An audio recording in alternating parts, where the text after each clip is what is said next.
They're dead, Dave. What, Captain Hollister? Everybody's dead, Dave. What, Todd Hunter? What, Selby? Not Jen. He's dead, Dave. Everybody is dead. Everybody is dead, Dave. Hello, welcome back to Everybody is Dead Dave, the Red Dwarf review podcast where myself, Phil Hawkins, and my co-host Adam Martyn are going through every episode of Red Dwarf in order. I am the long-term fan. Adam, you're the relative newbie. That once and forever the relative newbie, Phil. Yes, that's me. Hello, everybody. And we sometimes have a guest reviewer on with us, and that is the case today. Today, we have Ryan McGivern. Hello, Ryan. Hello, it's very nice to be here. Ryan, tell us a bit about yourself and what your history of Red Dwarf. When did you first start watching it? When I first started watching it was when it was on the BBC back in the late 90s, so from series 7 onwards. Then I've been collecting the VHS tapes and soon after buying the DVDs from Woolworths or wherever. And then going and watching the ones from Dave when they were broadcast or when I could do. And I've sort of been quite a big fan ever since. I read the books, magazine, comics too, so I'm trying to get a bit more of that in my collection so far. Excellent. Yeah, we've been delving a little bit into the comics and the books and things. We've still got a lot more to get to, but we will get there eventually, I'm sure. We will. Today, we're looking at episode 5 of series 10. It's called Dear Dave, and the synopsis on the UK TV Play website is a short one. It reads this: Lister has women trouble when he gets himself into a love triangle and learns he might be a dad. That's a good synopsis. That is a good synopsis. It does make you want to listen to watch the episode, doesn't it? Although it does kind of make it sound to me when I hear that like the two things might be connected. Like the love triangle has resulted in him being a dad. That's what that makes me think, but that is not the case. No. Just to put that out there to start with. That's what. Did that make anybody else think that, or was that just me? Yeah, I did briefly. Yeah, and then we realised it's like two completely separate storylines. It's a bit of a cop out, I thought at first. Yeah. So the episode starts, and Lister is he's in a bit of a not a great mood. He's a bit of a slump, and Crichton comes in, and I love this conversation between them. He's sort of talking to him like, well, he starts off saying, "You're missing the human race again, aren't you?" And and it's kind of, they have this whole conversation about, I've been looking at pictures of them. Look, there's them going to work, and Crichton's trying to convince Lister that he'll meet a new species and that the human race was never good enough for him anyway, and he could do better, and that the human race was never very nice to him, and all that sort of stuff. And it's kind of treating it like they're talking about an ex-girlfriend.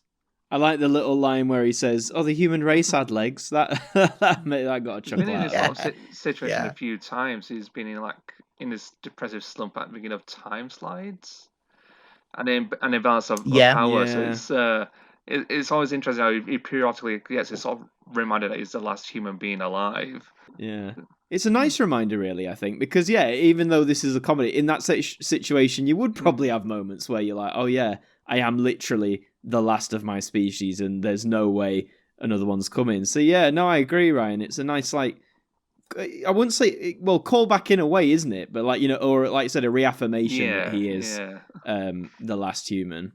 I did find it a little strange that I get it was for the joke, but it was like they were referring to the human race as if Lister wasn't part of it. Almost. He was always in the them human race. You are different to that. That kind of feeling. Didn't spoil it for me at all. I still really enjoyed the scene. I really enjoyed it. Found it really funny. It's just a little weird thing that I picked up. Interesting framing. Yeah. So after that scene, they then goes out and sort of talks to a vending machine. What do people think of the vending machine?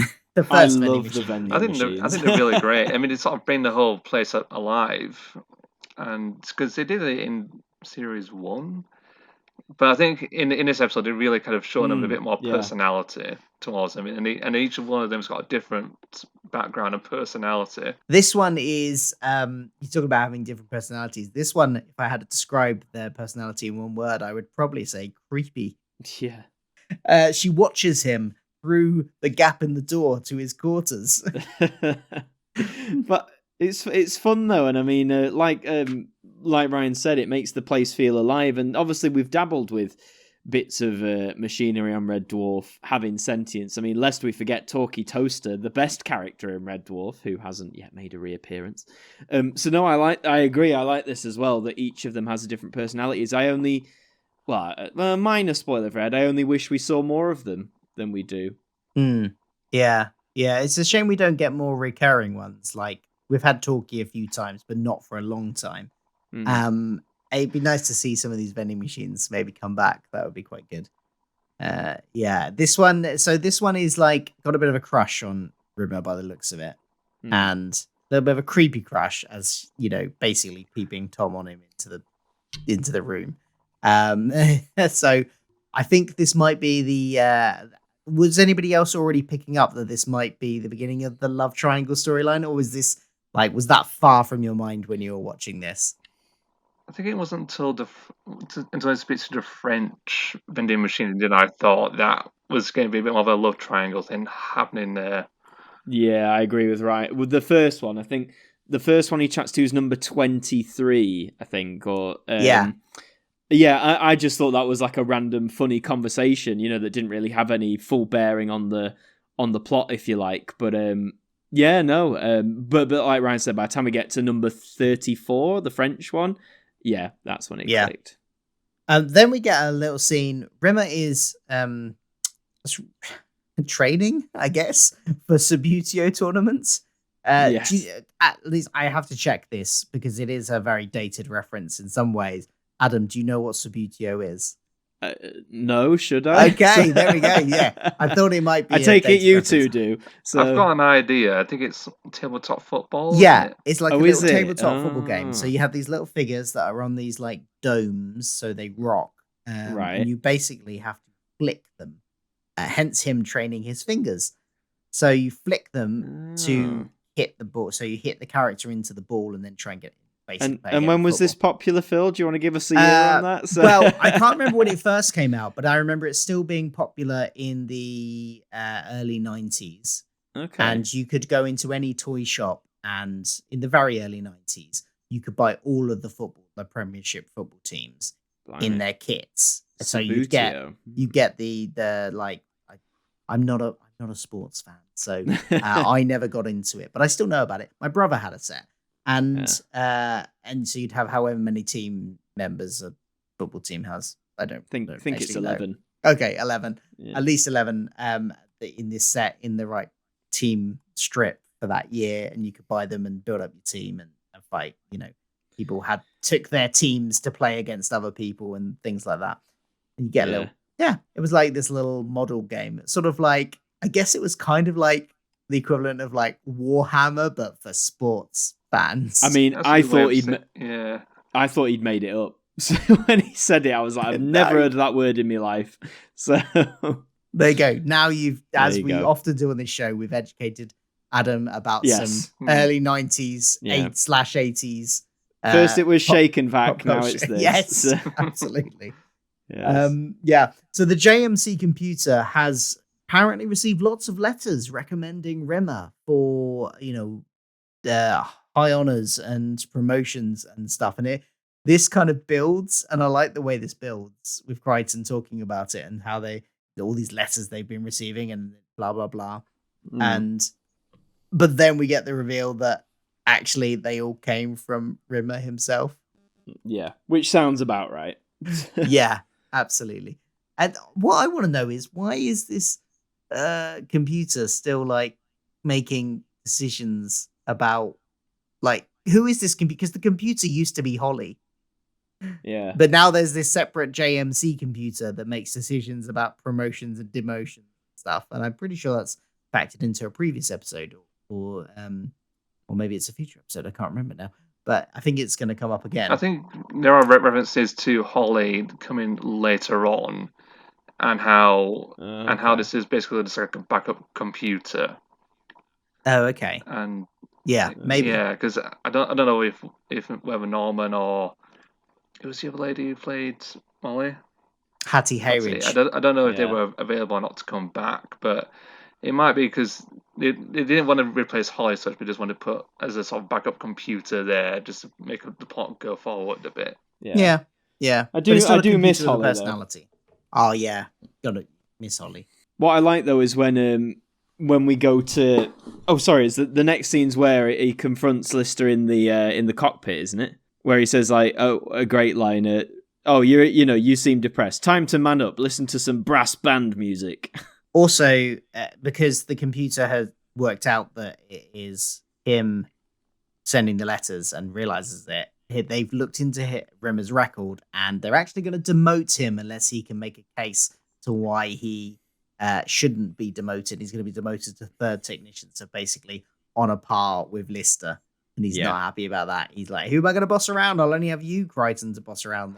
It's almost a bit like, as well as in case of Rimmer, it's almost like seeing the early series version of Rimmer out, because he's the one who's always trying to get up in the ranks, and he's doing whatever he can just to get up there. But in this case, he's going to be on the same level as Lister, which because he's been trying to divide this whole time. Yeah. Well, this is like a conversation we had about Rimmer back sort of when we were doing Back to Earth, is that which Rimmer is this? Because we had the Rimmer that went through all the characters' development over the first 7 series, and then he went off to be Ace Rimmer. Then we had the resurrected Rimmer that the Nanobots created in Series 8. And then in Back to Earth, there's a hologram Rimmer again, but is he that one that died? Is the one that was alive that has died? Or is it the other one come back again? Or is it a new one? I don't think we're ever really told. So him acting more like he did in Series 1 and 2, maybe that's... There is a bit of an explanation, but I won't spoil it because I think it's in the next episode, and there's a lot about Rimmer in that one. Oh, right, okay. Interesting. Well, clearly I can't remember any of that then, but we'll get to that when we get to it. What Rimmer does here is he orders Crichton to get him a sick note for PTSD, which in fairness, he did wipe out the crew. That's got to, with any normal person, that would leave some trauma. Clearly, I don't think it has with him because he's quite self-obsessed, but he could make out that it has, I guess. And yeah, it was, that's his plan for that. That's what they're going to do. As you say, I think he has a conversation with Lister next. Yes. What was the line you were thinking of that you really liked? Well, it was where he notices Lister's in a slump, so he's like, you need to man up and play some brass band music instead of this, mopey stuff. And then he starts talking about, basically trying to get with women. He says, the old arm round the shoulder at the cinema, do you think that's still cool? And all that sort of stuff, which made me laugh, actually, because I still see people doing that now. I have no idea, by the way, whether that's still considered cool. I wouldn't say it's cool. I think it's a little bit cringe. But... Has it ever been cool, really? Or it's is it just been something a dated move. Probably not. Yeah. Something you saw in the golden age of Hollywood films from the 40s, probably, where you could probably get away, where everyone went to the cinema dressed in their suits and best dresses and all that sort of stuff. I did love the fact that when he's demonstrating that, moves get dated, he goes into this is a Jacobean move. And then he demonstrates hitting on someone as in Jacobean times. Oh, my lady. Thy beauty doth radiate across the earth, like a raging forest fire, consuming everything in its path, and reduces grown men to babbling fools. Do you think that move would work today? Not a chance. Dead move. The cloak across the puddle. Dead move. Strumming a mandolin under the balcony. Dead move.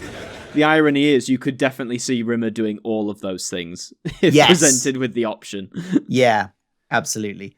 There was a line, and I can't remember. I wrote down the line, and I can't remember what it was in reference to. Oh, yes, I can. It was about biscuit dunking.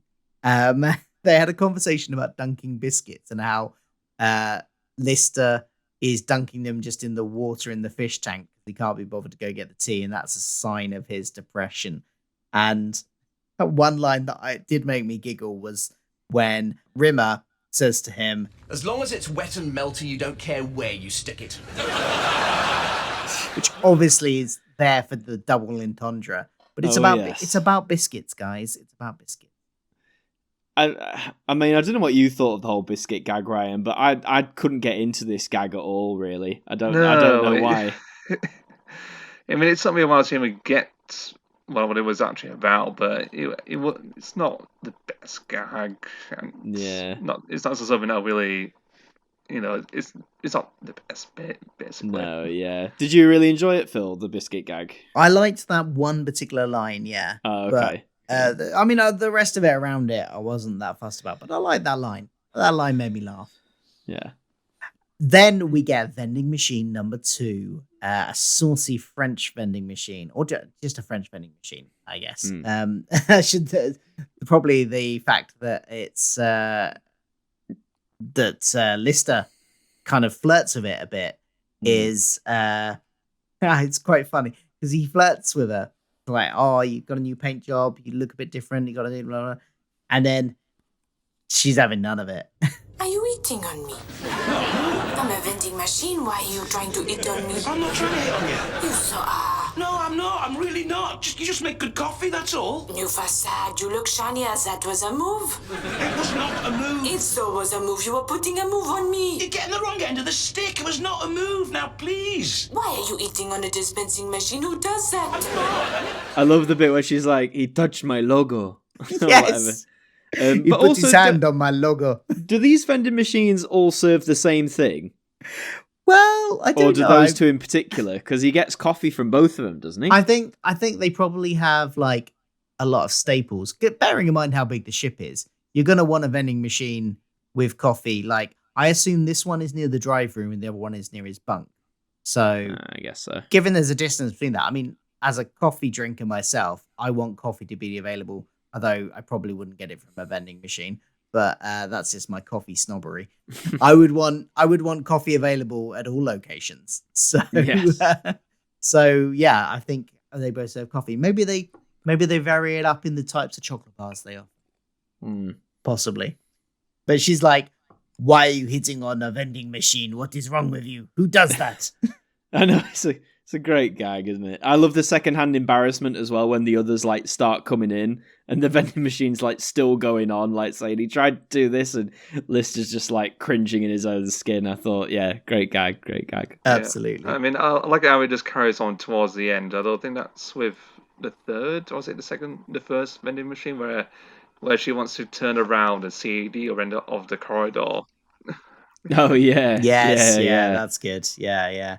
And next we get back to the sort of Rimmer storyline of wanting to get the sick note and things. The medical unit has hinted that it could be bribed to give the sick note, give a charitable donation. And Crichton hits upon the idea to return. Is it Crichton? I can't remember who has the idea. I think it's Crichton. To return all of the toilet paper. Where they're returning it to, I'm not entirely sure, because it's not like they can send it back to the manufacturer. They're 3 million years in deep space. But they're going to return the toilet paper, and somehow that means the budget can be switched to the medical unit. And that will be a charitable donation in inverted commas. Lister isn't happy about that idea, though. No. Especially with his diet of high fiber, curry, and beer. Yeah, it's a dire situation, isn't it? It's going to be like the the toilet paper shortage of 2020. Oh God, don't! That's a throwback. I remember seeing that. I never saw anyone like pile in toilet roll, but I do remember those first few days going to the shops and there being no toilet roll on the shelves. I do remember that. Yeah, that was odd times. Something that we don't want to move back to. Yeah, let's not go back there. Let's toilet roll for everybody. Cat comes in. He asks how to break bad news. Gets advice on how to break bad news from like what you should do. Come in wearing a kind of kindly but somber face. and then say something, and then he leaves and comes back in and does exactly what he's just been told to do because he's got bad news. But then, for some reason, decides to deliver the bad news in the form of charades or charades. Yeah. Wait, which one was it? He says it wrong. They correct him, but I don't know which one is right. Is there a correct way though? I don't know. I just got this charade. I say charades, yeah. Charades, charades, you say charades. Is it one of those things where it's like, depending on where in the UK you are, you say like, what's the other famous, like scone and scone and things like that? Oh, yes. The ever heated debate of scone and scone. I mean, I don't care how you pronounce scone or scone. I kind of use them interchangeably. What the big debate for me about scones is whether or not you put the jam on first or the cream on first. I am a cream on first person. I'm laying that down. I may have alienated half our audience there, but I'm a cream on first, then a jam person. Putting my foot down there. I neither have cream nor jam, so I can't wait. Oh, okay. Do you just not eat scones? No, I eat scones just only with butter. Yeah. Fair enough. I don't mind that either way, actually. That's the Switzerland approach of just being neutral and going, I'm not getting involved in this debate. I'm just going to have butter or margarine. Oh, dear. Well, no, Ryan, you said you don't mind either. So, well, I mean, I suppose what I'm trying to say is I don't mind it if you put jam on first or the cream on first. There you go. Because it's just going to taste the same anyhow. That's a good great philosophy to have. It's just going to taste the same. Who cares? That's a good frameable quote, that is. What the bad news is... but actually, we get our Kachansky reference of the episode here because Lister guesses that one of the guesses he makes is that something's happened to Kachansky. So yeah, and we've been saying, Ryan, throughout this series, obviously they've mentioned her at least once an episode, and obviously you might know, Phil might know, I don't know, but I'm certain they must be building to something with this because it seems too random just to have a throwaway Kachansky gag for no reason. So it did seem weird for Lister to just drop that in a rather casual way, but I know the outcome. I just don't put your hopes up. Can't wait for the concluding episode of this series then to be thoroughly disappointed. But no, we'll see. But yes, what I love though about this charades game is it's just absolutely mental because they're all talking over each other. And I don't know about you two, I wonder if this was just a lot of improv from the actors. That too. I think so. To do that scripted for as long as they did it would be insanely difficult. Yeah, I think they were probably told one or two things that they had to say in there. And I think the Kachansky line was probably definitely in a script somewhere to say. But I think there's probably a lot of hey, improvise a lot of this, throw these couple of lines in, and then just improvise. And it worked really well, I thought. Yeah. Yeah. Did you enjoy it, Ryan, the charade sequence? Yeah, I did. It was probably the really good thing about Cat in this episode of Fox, it doesn't really do much, and the way that how everyone sort of toss all over each other and just trying to put any kind of explanations of what actually happened, whether it be down to time phenomena or gelfs or zombies even. It's just except for the Kachansky. No, you're right. It's a shame that it returns. I mean, you've heard episodes of this podcast. We've mentioned several times that, haven't we, Phil? There's so many episodes where Cat feels like he doesn't have his own thing compared to what everyone else is doing. So I get what you mean there. Yeah, this was sort of the big thing he does in this one. So yeah, we need a bit more Cat love because they got off to a good start, didn't they, Phil? This series. So he's definitely been used more this series than he has for a long time, which I've liked. But yeah, probably not in this episode so much. Yeah. The bad news, though, is finally revealed to be that a mail pod has crashed into Cat's clothing, which is obviously very bad for Cat. He loves his clothing. Terrible. But it does mean that they've got mail, and they are going to go through the mail. They've had mail a few times in the show. There was that time in one of the early seasons where Rimmer got a letter telling him his dad had died. And then there was while they were in prison in series 8, they got some letters, I think, as well delivered. So they were kind of a trope. And actually, wasn't there one in series 1 or 2 where they got the latest Isn't that where Better Than Life came? It came in the post Yeah, thing, I Alyssa think. got like the latest Friday the 13th Yeah. film. Yes, that's it. Yeah. So they Mm. occasionally, every so often, a male pod catches up with them, which I guess makes sense. If they're heading back towards Earth, they'll come across the ones heading towards them as they get closer to Earth, I assume. But they've got a lot of letters to sift through, and they're kind of having a competition about who can find one addressed to them first. Rimmer finds a parking fine, and Lister finds a letter from an ex-girlfriend who has a confession. Mm. Now, there's a few bits around this, and I was wondering what you guys thought. Because the first joke around this is that Rimmer goes, "Bet she was a man," and that's her confession. And then he says something Yes. about big feet. I can't remember the exact quote, which felt a little bit like, I'm not sure about that. Yeah, As I a mean, joke. it did feel a little like when you heard it, you're like, oh right, okay. Yeah, no, I didn't really vibe with it, to be honest. It felt flat. Yeah, little that's joke. the word for it. Yeah, felt flat. Yeah. It felt like a joke they would have made like in the 80s or early Yeah. 90s rather than now. Yeah. Well, now 10 definitely. years ago, but you know what I mean. Yeah. I suppose even 10 years is quite a long time, I suppose, for, just generally our tastes to change and, pop culture, zeitgeist and things to shift. So, 10 years, still quite a long time, but it kind of feels a bit almost like a bit too close still. I don't know. But what the actual letter and confession is that his ex-girlfriend well, at least 3 million years ago was pregnant, and she thinks it could be Dave's, might be his, or it could be Roy's. Yes, Roy. Roy.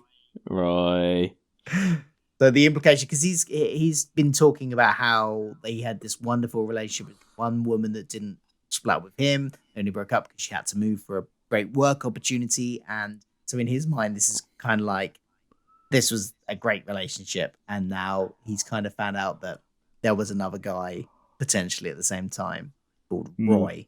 Yes, So, and he desperately wants to find out. See if there's another letter. Yeah, in a way, I've just realised that's another love triangle. That is another love triangle. See, So there we go. It's all playing out. It is linked. But talking of love triangles, we go back to the vending machines then, and he's obviously, a bit mopey about this, wants to find out if he's the dad and is trying to find another letter. So he's a bit sad still. Goes back to the vending machine, number 1 or number 23, sorry, but the first one we saw. And now that vending machine is very hurt feelings, like accuses him of basically cheating on her with the other vending machine. Yeah. It's so silly, but because it's being played so seriously, I think that's why I find it funny. Yeah. And both of these vending machines are voiced by the same person. They are. I think, did I write it down? I didn't. I think, off the top of my head, I think it's Isla Yer or something like that. But yeah, the actor who played both of them, I thought was fantastic. Yes. She's the only guest cast on this episode. And yeah, I think she did a great job, especially of doing the rivalry between the two of them. I loved his reply when he was just like casually goes, "She was just near her." Yeah. Yeah. No, it's good banter, really. Also, you all look identical. It's a bit like it's a bit soap opera-ish. They're trying to play up like a love triangle in a soap opera, and it's and it kind of goes well, and when it goes over the top with all the vending machines. Yes, like that sort of that bit in a soap when they reveal like, I know what you did with so and so, and it's all and I think that line you said, oh, you all look the same. I guess you could argue that's an allegory for how some men view women, sadly. Yeah. Oh, you're just all the same. But I think that is me reading deep into it. But I know that's just what it made me think of. I think it is kind of sending that attitude up a bit there. So that's I think that's up. I think that's absolutely what they're going for. That they kind of just like, going for that kind of allegory of men who just like will sleep around and they just like, oh, I can't remember. Is that Sharon? I don't know why I went with Sharon there. Sharon or Julia. Can't remember one from another one there. Yeah. And so she refused. This one is now refusing to serve him. Apparently doesn't have any coffee, doesn't have any tea, just like refusing to serve him point blank. She is like annoyed. So yeah, loving the stuff from the vending machines personally. That's been my highlight of the episode so far, but it's not I was over going to yet. say, it's the best thing so far. Yeah, definitely. It's definitely the one that kind of works well, the plot line, I felt. Yeah. To be honest, I could have had this episode just them talking to the vending machines for half an hour, and I think I'd be happy. To be quite But there honest. are other plots going on. There We've got is. The medical computer has refused has taken the donation, but refused to give Rimmer the sick notes, and it was all employed just to get the budget to be applied to them. And they need to, if they're gonna give a sick note, it's got to be for a genuine reason. So either Rimmer needs to prove he's sick, or that he's looking after someone who's sick. And given that Lister is mopey and depressed at the moment, Rimmer hits on the idea that actually maybe I can, make it out that I'm looking after this. That Lister's the one with PTSD, and I'm looking after him. So that's his new plan. Yep. Although Crichton points out that could just be, a lot of that could be put down to, what was it? He said it, didn't he? A lot of that could be put down, to eccentricity. Yeah. Which I thought was a good line. Yeah. He tries to...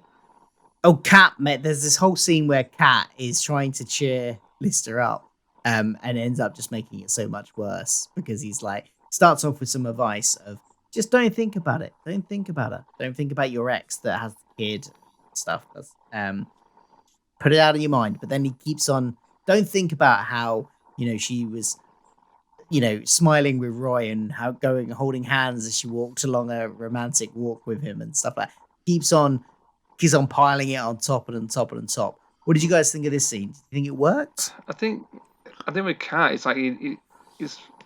I think it's like the second time he's trying to make Lister feel a lot better. It just ends up being a lot more worse, and it works well. It's just a case of Kat's just someone who does like the good things the wrong way, in a sense. Because he did it once again in Time Slides, where he tries to cheer Lister up by doing miniature golf and all that. He's just not having it. But I think one of the things that I think people seem to forget, or maybe Lister forgets, is that Lister did used to have a relationship with Lisa Yates, and Yes. that never gets brought back up again. And then they were they were pretty close as well.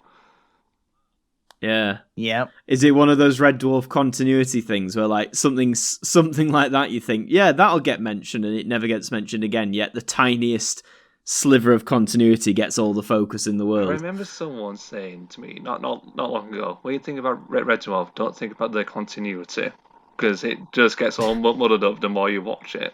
That's true. Yeah, absolutely. I think Phil told me that from like early. You told me that early. You were like, try not to think about it. Like, just crack on. Next we get Lister trying to make up with the vending machine, the first vending machine we saw that is annoyed with him. He goes and try and sweet talk her. He's like, how can I make it up to you? He gives her like suggestions, I could give you a repaints, like, like lots of nice suggestions, restock. But what she really, really wants is to see around the corner. Yes, as you say, yeah. And so he agrees to take her around the corner, and he wheels around there. Yes. And she's so amazed to look at this new bit of wall. And then asks, she's sort of talking about how they could settle down there, which is quite again, slightly creepy, but just a little bit. But yeah. And then asks him to push her up against I just realized the innuendo of that. Can you push me up against the wall? Yep. But he does like try and move her towards the wall, but accidentally topples her over, landing on top of her. So he's now laying on top of the vending machine, to which her reply is something along the lines of, naughty boy, and you come around. And then she just makes this off-the-cuff remark saying, "Oh, I've never seen the ceiling before." Yes, that's such a good gag. Yeah. And I love the way Rimmer comes in, because like you see him walk by out of focus, and then when his head pops back, it gets him for, I just thought there. Yes. Like, because you could see it coming, but just the way it was shot was just brilliant. Especially the way, because by that point, Lister is trying to get the machine back up and right it, but he's doing it by kind of like, he's still on top of it. And so he's gyrating back and forth, trying to like leverage it up. Don't know how he thinks that's going to work. Well, I was going to say, Lister's, and we know he's not the brightest tool in the shed, but even then, like you say, I don't know how he thinks sort of pulling it whilst he's still on top of it is going to magically get it back up. It seems a bit counterproductive. Yeah, but it's basically looks like he's shagging the vending machine. And it reminded me a bit of the tight boxer short scene from the polymorph episode where Rimmer walks in on Crichton trying to remove Lister's boxes because they're the boxes of the polymorph. Kind of had that kind of vibe to it, and I think it was very funny. It was probably I laughed out loud for this. It was hilarious. Can't find any toilet paper, and suddenly because he suddenly needs the toilet because it's all gone to the medical unit or something. So he's rushing around and he finds a letter on the floor and he's gonna use that, but luckily Lister gets it off him beforehand and before he uses it to wipe. And what does he use instead? He grabs something else. Rimmer's notepad, wasn't it? Oh, that's it. Yeah, you've been making reports of Lister all episode, and he grabs that instead. But the letter is another one from Lister's ex, confirming that. Well, he never actually says it out loud. We have to infer that he is not the dad. He goes on about how, I really hope I am the dad, because then she would have been a great mum and she would have raised really, really right. Blah blah blah blah. He opens it, and it just the ending line is, "What an absolute slag," which obviously is meant that reveals to us that he wasn't the father and Roy. Yeah. So how do you think about the ending of this? Go on, Ryan. You go first. It wraps up it up nicely. Oh, not nicely, as it were. Yeah. Quite rudely. Oh, definitely. I mean, it is sad for Lister, not having the parents and all that, but it's a bit like, maybe she treats you girlfriend a little bit better in that case. Or go back to Lisa Yates. Yes, yeah.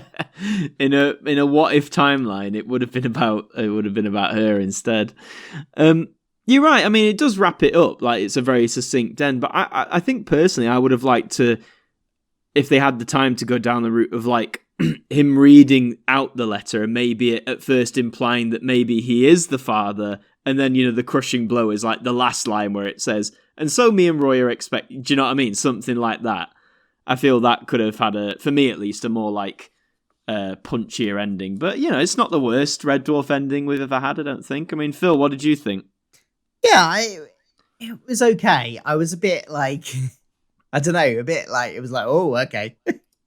Yeah, like he just sort of says it and then that's it. And that's it, yeah. It was okay, yeah. It was okay. It was kind of the it was kind of the result I was expecting from the letter and the paternity test, because I mean, he's already got several children, including himself.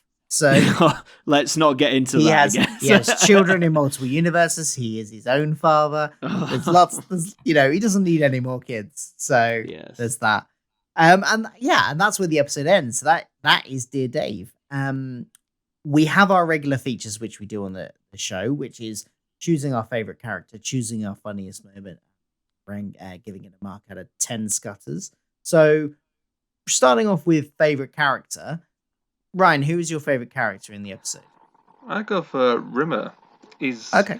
I mean, by a long shot, I thought he was just trying to be his old self, and to me, that's has always been my favorite version of Rimmer. He's always trying to be one-upping Lister, and he goes to so ridiculous lengths to try and gain up rank and writing down offences and raising the ranks, and then he's awkward talking about his track of beer moves as well, and that just got me throughout the episode. I think that might be tied with my funniest moments. Either that or with Lister accidentally trying to lift the machine off the floor. Yeah. Okay, Adam, what's your favourite? Oh, my favourite character in this one. It's got to be. Do you know? It was the French dispenser. I really liked like that personality and how it went off when Lister was trying to flirt with her and all that sort of stuff. The other dispenser was great too, but I don't know. The French one clinched it for me on this occasion. Same. I've gone for the French dispenser. Yeah, the French vending machine. And the other one had more to do, I suppose, had more scenes, but and I think has my funniest moment. But I just love that interaction where the flirting happens, the inadvertent flirting happens with Dave in a vending machine, and then suddenly it's like he has to backtrack and gets everyone else turns up and it's really awkward, and she's going, "He put his hand on my logo." Yeah. It's such a great gag. Yeah. So that's probably my favorite character. What about funniest moments, Ryan? You already said you were choosing between two of them. What does one trumpet? I'll probably go for the Rimmer going through his moves. Oh That's yeah, just Yeah, it's that classic Rimmer, and it's just like something he's here from the early series. It's just absolutely timeless and funny. cool. a bit of Chris Barry. Adam? For myself, it was. It may sound so juvenile, but it was when I put Lister fell for Dispenser 23. That whole like ending bit was just. Yes, it's silly, but because it's all shot so well, it's edited so well. Like I just that whole scene, like even before he fell, like when he goes to apologize and stuff, it was just. Yeah, that got me laughing a lot. So it's got to be that one for me. Yeah, pretty much the same again for me. It's specifically, I think I was laughing my most when he was thrusting on top of the vending machine to try and upright it, and then Rimmer just walks in casually in the background. Sort of you see him sort of double take and sort of step back to see what's going on. Then Crichton comes in and sees it as well, and it says something along the lines of, "Oh, well done, sir. I told you I knew you'd move on eventually." Yeah, I knew you'd find a new species eventually. That's the one. Yeah, it's great scenes. That's my favorite too. And then finally, we just need to give it a mark out of 10. How many scutters out of 10 would you give this episode, Ryan? I was going to give it a 7 out of 10, but when I last watched it, I thought I'll raise it to an 8. Because to me, it just felt like excellent. It felt more like something you see here from the classic series. The jokes are a lot more better, and just the general performances, even with the vending machines, I just thought it made the ship more alive and just made the episode just a bit more lively. Nice one. Well, I am going to give it a 7. The best bits undoubtedly were with the vending machines. I'm not even going to start to apologise for that. There were other good moments. As I say, I loved the charade scene. I thought that was great. But yeah, just sort of like we were saying last week, Phil, about Entangled. In many ways, while so good bits, it just felt also a bit underwhelming. I don't know if that's the right word. It just didn't have that extra punch that some Red Dwarf episodes have that really help make them memorable, you know. But to be fair, if I'm going to remember this one for anything, it's for the vending machine. So yeah, I'm happy giving it a 7. What about yourself? I'm going to go with Ryan here and give it an 8. I did really enjoy this episode. And yes, it is mostly because of the vending machine scenes. That is definitely the funniest bits of the episode. But that was quite a large amount of the episode, I think, with that plot line. And I think it's enough that it kind of carries the rest. The rest is also good. I like the rest as well. But those vending machines really make it. And I think that makes it a memorable episode for me. And one I won't forget in a hurry. So we're going to give it an 8. And yeah, really enjoyed it. Marvelous. There we go. So that is another episode down. That was Dear Dave. Thank you for listening, everyone. If you want to track us all down on the internets and stuff, Brian, have you got anything you want to promote? Have you got any? Where can people find you on the internet or? On Twitter, my link is @RetroMuck91. I do a bit of a podcast every now and again called Ramble in Motion, which talks about film, like more obscure British film and TV. And that's about it, really. Excellent. We, of course, have the Twitter account for the show, which is @AllDeadDavePod. I'm on Twitter @CultureFilter, which is Philter, spelled Philter, because my name's Phil. And where can people find you on Twitter, Adam? Myself on Twitter, it's just at Adam Martyn AMTV, and on YouTube, it's just Adam Martyn. That's Martyn with a Y. Yeah, come check us out. Yep, and you can find this podcast on my Twitter account, which is just Philip Hawkins, as well as other geeky pop culture content about Doctor Who, Star Trek, all that kind of stuff. So do check that out as well. Yeah, thank you for coming on, Ryan. It was a pleasure to have you. You're welcome. And thank you for listening, everyone. We will see you for the season finale of Series 10 next episode. See you later. Bye-bye. Bye.